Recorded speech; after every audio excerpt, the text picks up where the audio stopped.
कृपा से सारे पाप तत्काल नष्ट हो जाते हैं। मैं वो कीर्ति कथा तुम्हें सुनाऊंगा जिससे तुम उत्तम गति को प्राप्त करोगी। तुम्हारे मन में विषयों के प्रति वैराग्य हो गया। पश्चाताप करना भी पापों को नष्ट कर देता है। अपने किए हुए की क्षमा मांग ले गुरु के सम्मुख, उससे भी पापों का विनाश होता है।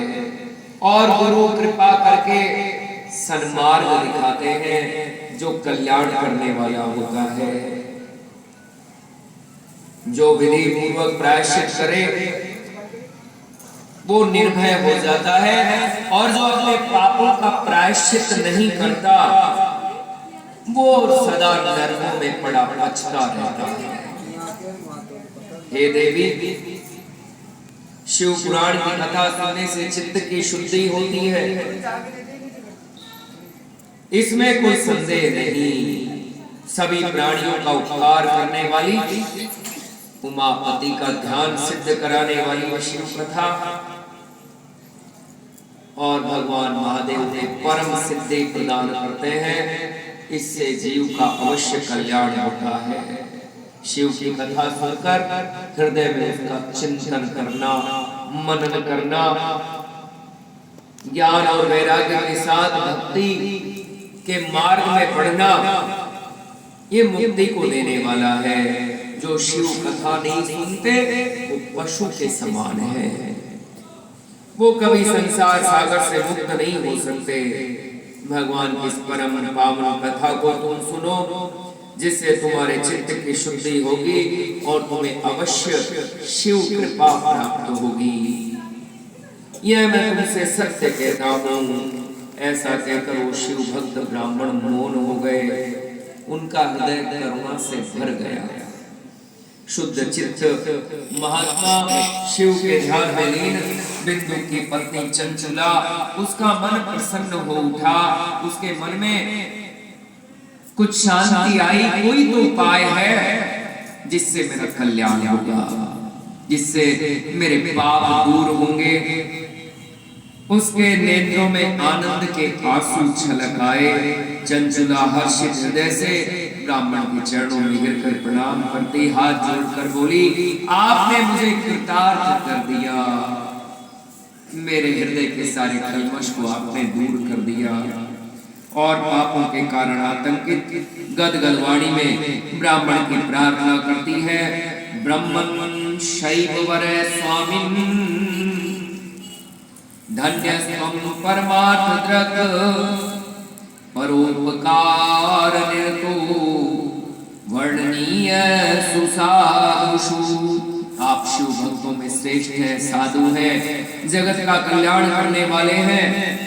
मैं नरक के समुद्र में गिर रही हूँ, आप मेरा उद्धार कीजिए। पुराणों की वह कथा सुनाइए जिससे मेरे हृदय में वैराग्य हो जाए। इस समय मेरे मन में शिव पुराण सुनने की अत्यंत उत्कंठा हो रही है। हाथ जोड़कर अनुग्रह पाकर चंचला ब्राह्मण देवता की सेवा में तत्पर होकर रहने लगी। शिव भक्तों में श्रेष्ठ ब्राह्मण ने उसी भगवान के मंदिर में चंचला को दिव्य शिव पुराण कथा सुनाई। गोकर्ण नाम का एक क्षेत्र जहां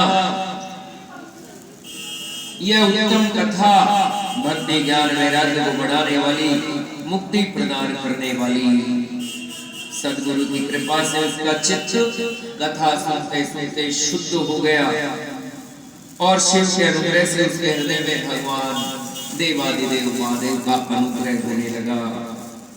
उसने उत्तम बुद्धि पाकर बारंबार शिव का चिंतन किया। तीर्थ के जल में नित्य स्नान कर दी, जटा वल्कल वस्त्र धारण कर दी और देह में भस्म रमाकर रुद्राक्ष के आभूषण धारण करने लगी और रुद्राक्ष की माला लेकर सदा शिव के नाम का जप किया करती। यह चंचला संयमित वाणी जगत के सारे व्यवहार इसने त्याग दिए, अल्पाहार करती, जितना शरीर चल जाए इतना ही भोजन किया करती और भगवान शंभु का ध्यान करते समय बीता। भक्ति ज्ञान वैराग्य से युक्त चंचुला ने जब समय आया तो बिना कष्ट के ही अपना शरीर त्याग दिया। जिनके हृदय पवित्र है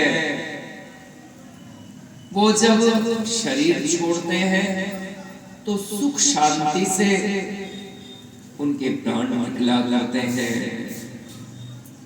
और जिनके हृदय में जितनी गांठें बंधी है दूसरों को लेकर, उसने मुझसे ये कहा, उसने मुझसे ऐसा किया, वो ऐसे हैं, वो ऐसे हैं, जिसके हृदय में जितनी अधिक गांठें हैं उनके प्राण उतने ही दुख दे देकर निकला करते हैं। शिव पुराण कथा सुनने से चंचुला का हृदय तो शुद्ध हो गया और सुख पूर्वक धीरे से पता भी नहीं चला और उसने अपना शरीर छोड़ दिया। त्रिपुर के शत्रु भगवान शिव का भेजा हुआ दिव्य विमान द्रुत गति से प्रकट हुआ। चंचुला उस विमान पर आरूढ़ हुई, दिव्य देह धारण कर भगवान शिव के पार्षदों ने उसे तत्काल भगवान शिव की नगरी में पहुंचा दिया।